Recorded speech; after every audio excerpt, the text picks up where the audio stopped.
Dr. Seuss Sleep Book. The news just came in from the county of Kek that a very small bug by the name of Van Vleck is yawning so wide you can look down his neck. This may not seem very important, I know, but it is, so I'm bothering telling you so. A yawn is quite catching, you see, like a cough. It just takes one yawn to start other yawns off. Now the news has come in that some friends of Van Vleck's are yawning so wide you can look down their necks. At this moment right now, under 7 more noses, great yawns are in blossom, they're blooming like roses. The yawn of that one little bug is still spreading. According to latest reports, it is heading across the wide fields, through the sleepy night air, across the whole country toward every which where. And people are gradually starting to say, I feel rather drowsy, I've had quite a day. Creatures are starting to think about rest. 2 biffer-bomb birds are now building their nest. They do it each night, and quite often I wonder how they do this big job without making a blunder. But that is their problem, not yours and not mine.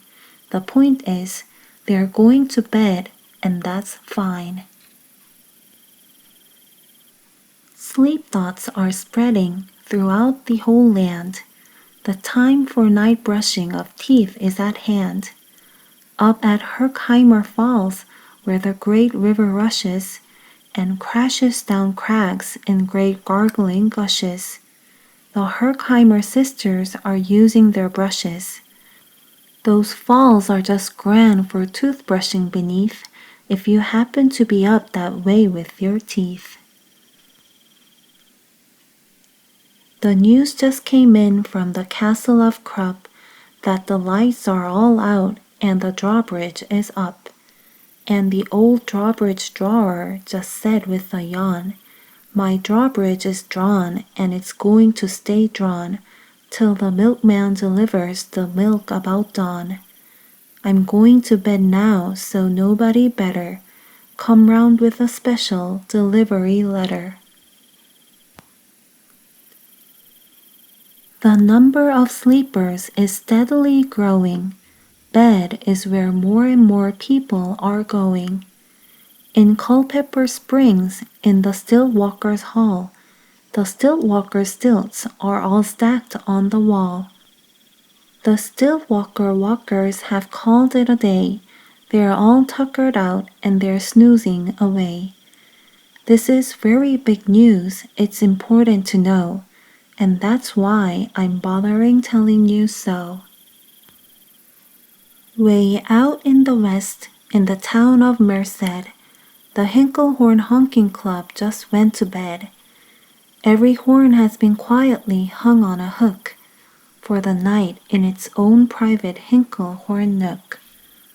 All this long happy day they've been honking about, and the Hinklehorn honkers have honked themselves out. But they'll wake up quite fresh in the morning, and then they'll start right in Hinklehorn honking again. Everywhere creatures are falling asleep. The collapsible frink just collapsed in a heap. And by adding the frink to the others before, I'm able to give you the who's asleep score. Right now, 40,404 creatures are happily, deeply in slumber.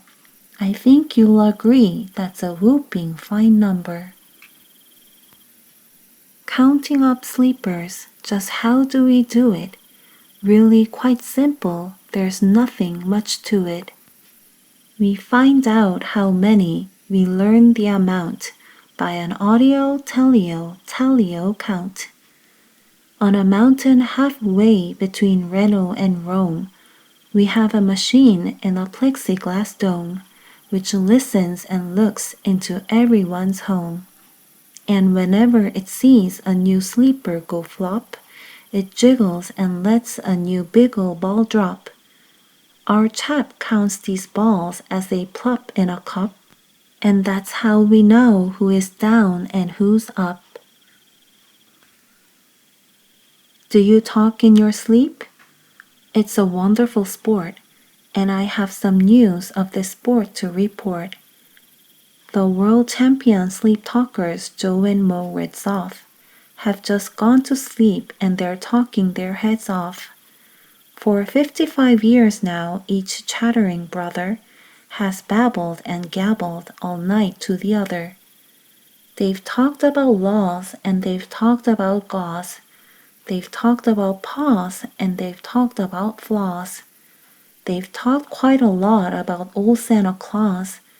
And the reason I'm telling you this is because you should take up this sport. It's just fine for the jaws. Do you walk in your sleep?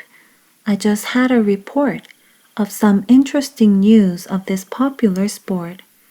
Near Finnegan Fen, there's a sleepwalking group which not only walks, but it walks all a hoop. Every night they go miles. Why they walk to such a length? They have to keep eating to keep up their strength.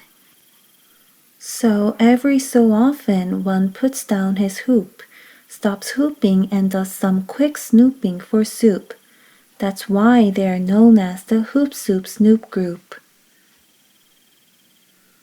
Sleepwalking too are the curious crandalls who sleepwalk on hills with assorted size candles. The crandalls walk nightly in slumbering peace, in spite of slight burns from the hot dripping grease. The crandalls wear candles because they walk far, and if they wake up, want to see where they are. Now the news has arrived from the Valley of Vale that a Chippendale mup has just bitten his tail, which he does every night before shutting his eyes. Such nipping sounds silly, but really it's wise. He has no alarm clock, so this is the way. He makes sure that he'll wake at the right time of day.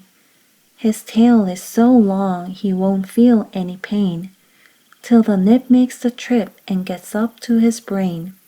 In exactly 8 hours, the Chippendale mup will at least feel the bite and yell ouch and wake up.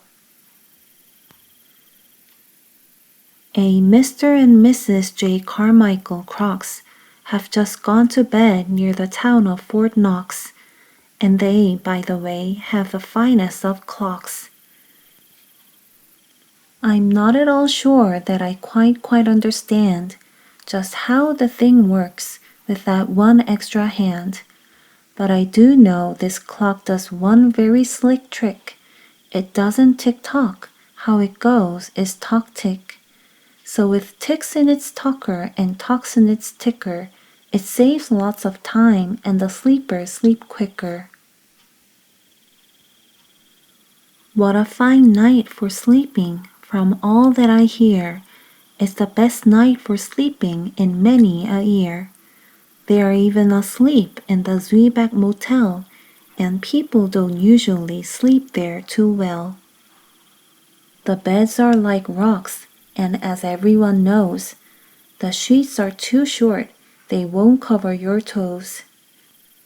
So, if people are actually sleeping in there, it's a great night for sleeping, it must be the air.